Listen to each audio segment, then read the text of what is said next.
নমস্কার সকলকে, Mithu's kitchen official চ্যানেলে আপনাদের সকলকে স্বাগত জানাই। আশা করি আপনারা যেখান থেকেই আমার এই ভিডিওটি দেখছেন আপনারা সকলে ভালো আছেন এবং সুস্থ আছেন। আজকে আপনাদের সাথে চটজলদি এবং স্বাস্থ্যকর একটি টিফিন রেসিপি শেয়ার করে নেব, যা বাচ্চাদেরকে যদি টিফিনে দেন টিফিন বক্স কিন্তু খালি হতে বাধ্য, এতটাই টেস্টি হয় এই রেসিপিটি। তাহলে চলুন এই টিফিন রেসিপিটি শুরু করা যাক। খুব কম সময়ে চটজলদি বাড়িতে থাকা সামান্য কিছু উপকরণ দিয়ে কিন্তু এই টিফিন রেসিপিটি আপনারা বানিয়ে ফেলতে পারবেন। তার জন্য প্রথমে একটি মিক্সিং বোল নিয়েছি, তার মধ্যে আমি দিয়ে দেব 2 বাটি সুজি। আমি এখানে যতটা পরিমাণ বানাবো তার জন্য 2 বাটি সুজি নিয়েছি। কম পরিমাণে বানাতে চাইলে কম পরিমাণে সুজিটা নেবেন, বা বেশি পরিমাণে বানাতে চাইলে বেশি পরিমাণে সুজিটা নেবেন। এরপরে সুজিটা নেওয়ার পরে আমি এখানে সুজিটাকে একটু ভিজিয়ে রাখবো, মানে ওই 10 থেকে 15 মিনিট মতো। তার জন্য জল দিয়েছি, এতে করে সুজিটা খুব সুন্দরভাবে নরম হয়ে ফুলে উঠবে। সেই কারণে কিন্তু এখানে জল দিয়ে সুজিটা আমি ভিজিয়ে রাখবো। সুজিটা বরঞ্চ ভিজুক, তাহলে আমরা ততক্ষণে একটা পুর বানিয়ে নিই। তার জন্য কড়াইয়ের মধ্যে 4 চামচের মতো সাদা তেল আমি দিয়ে দিয়েছি। তেলটা খুব ভালো করে গরম হয়ে আসলে এর মধ্যে একটা সুন্দর ফ্লেভারের জন্য দিয়েছি সামান্য পরিমাণে হিংটা দেওয়ার পরে দিয়েছি বেশ খানিকটা পরিমাণ গ্রেট করে রাখা আদাটা দেওয়ার পরে কিন্তু আমি এখানে 4 থেকে 5টা কাঁচা লঙ্কা কোচানো দিয়ে দেব। ঝালটা যে যেমন খেতে পছন্দ করেন সেই মতো এখানে দেবেন। তারপরে আদা আর কাঁচা লঙ্কাটা খানিকক্ষণ একটু নাড়াচাড়া করে ভেজে নেব, যাতে করে আদার যে কাঁচা গন্ধটা রয়েছে সেটা চলে যায়। ঠিক এই পর্যায়ে দিয়ে দিয়েছি সামান্য পরিমাণ ধনের গুঁড়ো, একটা সুন্দর কালারের জন্য দিয়েছি কাশ্মীরি লঙ্কার গুঁড়ো। তারপরে খুব ভালো করে মশলাটা একটু ভেজে নেব। যেহেতু গুঁড়ো মশলা তার জন্য গ্যাসের ফ্লেমটা একদম লোতে রাখবেন, না হলে কিন্তু মশলাটা পুড়ে যেতে পারে তেলে দেওয়ার পরে। যখন আমাদের মশলাটা খুব ভালো করে ভাজা হয়ে যাবে, ঠিক সেই পর্যায়ে দিয়েছি হাতের 1 মুঠো কারি পাতা। কারি পাতাটা চাইলে তেলের প্রথমেই দেওয়া যেত, কিন্তু যেহেতু কারি পাতা তেলে দেওয়ার পরেই খুব চটচড় করে ফেটে ওঠে, সেই কারণে কিন্তু আমি এখানে মশলাটা কষানোর পরে দিয়েছি। এতে করে কি গায়ের মধ্যে তেল ছিটবে না এবং খুব সুন্দরভাবে একটা কারি পাতাটা ভাজাও হবে, মশলার সাথে একটা ভীষণ ভালো একটা ফ্লেভার আসে। তারপরে একটা বড় সাইজের আলু আমি এখানে নিয়েছি। আলুটাকে আগে থাকতে ভালো করে সেদ্ধ করে নিয়েছিলাম, তারপরে খোসাটাকে ছাড়িয়ে নিয়েছিলাম। সেই আলুটাই আমি এখানে গ্রেটারের সাহায্যে খুব সুন্দর করে গ্রেট করে দিচ্ছি। গ্রেটারের সাহায্যে গ্রেট করার একটাই কারণ, এতে করে আলুর মধ্যে কোনো দলাভাব থাকে না, খুব সুন্দর ইভেনচুয়ালি প্রত্যেকটা দানা ম্যাশ হয়ে যায়। সেই কারণে কিন্তু এখানে গ্রেটারের সাহায্যে আমি গ্রেট করে নিয়েছি। এইভাবে আলুটা দেওয়ার পরে আমি এখানে খুব সুন্দরভাবে কিন্তু পুরটার সাথে একটু ভেজে নেব। আলুটা যেহেতু সেদ্ধ রয়েছে, পুরটা আমি পুরোপুরি নিরামিষভাবে করছি, তার কারণে এখানে আমি পেঁয়াজ রসুনটা অ্যাড করিনি। যেহেতু একদম নিরামিষভাবে করছি, নিরামিষের দিনে যাতে আপনারা বাড়িতে খুব সহজে বানিয়ে নিতে পারেন, সেই কারণে আপনারা চাইলে এর মধ্যে পেঁয়াজ রসুনটা অ্যাড করতে পারেন, সেটা আপনাদের পছন্দ মতো। খুব ভালো করে কিন্তু আলুটা আমি এখানে মিশিয়ে নিচ্ছি, যাতে আলুটা একদম ভালোভাবে মিশে যায়।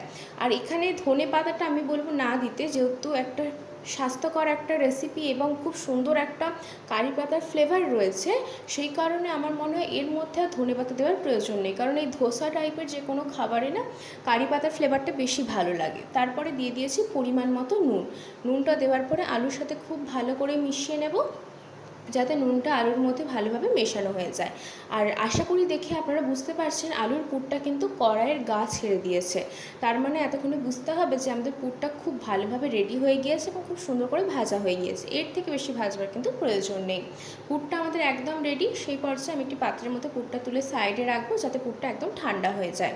আর এই পর্যায়ে দেখুন সুজি কিন্তু একদম ফুলে গিয়েছে, কত সুন্দরভাবে একদম জলটা টেনে নিয়েছে। ঠিক এই পর্যায়ে ভেজানো সুজিটা আমি একটি মিক্সিং জারের মধ্যে দিয়ে দেব। পুরোটা একেবারে আমি পেস্ট করব না, 2 বারে পেস্ট করব। আর আপনারা চাইলে একবারেও পেস্ট করে নিতে পারেন, তবে আমি এখানে 2 বারে পেস্ট করেছি, হাফ হাফ করে। এইভাবে কিন্তু আমি এখানে সুজিটা জল সমেত যতটুকু পরিমাণ জল রয়েছে সেই সমেতই দিয়ে দেব। আলাদা করে আর কিন্তু জল ব্যবহার করার প্রয়োজন নেই, যেহেতু সুজিটা একদম ভিজে গিয়েছে সেই কারণে। তারপরে দিয়েছি 2টো কাঁচা লঙ্কা, 2 টুকরো আদা দিয়ে খুব ভালো করে ব্লেন্ড করে নিয়েছি। দেখুন কত সুন্দরভাবে কিন্তু ব্লেন্ড হয়ে গিয়েছে। তারপর একটি পাত্রের মধ্যে সুজির মিশ্রণটা আমি এখানে ঢেলে নিয়েছি। এতে কিন্তু আর কোনো কিছু মেশাতে হবে না। এরপরে দিয়ে দেবো পরিমাণ মতো নুন। ব্যাস, তাহলে কিন্তু আমাদের এই সুজির ব্যাটার একদম রেডি হয়ে যাবে। আলাদা করে কিন্তু একদমই জল ব্যবহার করবে না, সুজিটা যেহেতু ফুলে রয়েছে জলের মধ্যে, সেই কারণে আর জল ব্যবহার করতে হবে না। ঠিক এরকম কনসিস্টেন্সি হবে। এবং নুনটা দেওয়ার পর একটু ফেটে দিয়েছিলাম, যাতে করে খুব ভালোভাবে নুনটা মেশানো হয়ে যায়। তারপরে আমি একটা তাওয়া বসিয়েছি ননস্টিকের, তার মধ্যে 1 ফোঁটাও তেল লাগবে না, এতটাই সুন্দর এতটাই স্বাস্থ্যকর এবং চটজলদি এই রেসিপিটা হয়ে যায়। একটা বাটি বা একটা কাপ মেপে এই সুজির ব্যাটারটা দেবেন, তাতে করে প্রত্যেকটা টিফিন রেসিপি একই পরিমাণে দেখতে হবে। সেই কারণে এইভাবে কিন্তু যেভাবে আমরা গোলা রুটি বানিয়ে থাকি ঠিক সেইভাবে কিন্তু একটা তালপাতার সাহায্যে গোটাটা আমি এখানে মেলে দেব। খুব সুন্দরভাবে যতটা সম্ভব পাতলা করে মেলার চেষ্টা করবেন। তারপরে আমরা যে আলুর পুরটা রেডি করে রেখেছিলাম সেই পুরটা এইভাবে চামচের সাহায্যে একটু স্প্রেড করে দেবো, যাতে একটু গায়ে লেগে যায়। ঠিক সেই পর্যায়ে আমি এখানে এরকম স্প্রেড করে দিয়েছি। আর এক ফোঁটাও তেল দিতে হবে না, আপনারা আশা করি দেখতেই পাচ্ছেন আমি এক ফোঁটা তেলেরও ব্যবহার করিনি।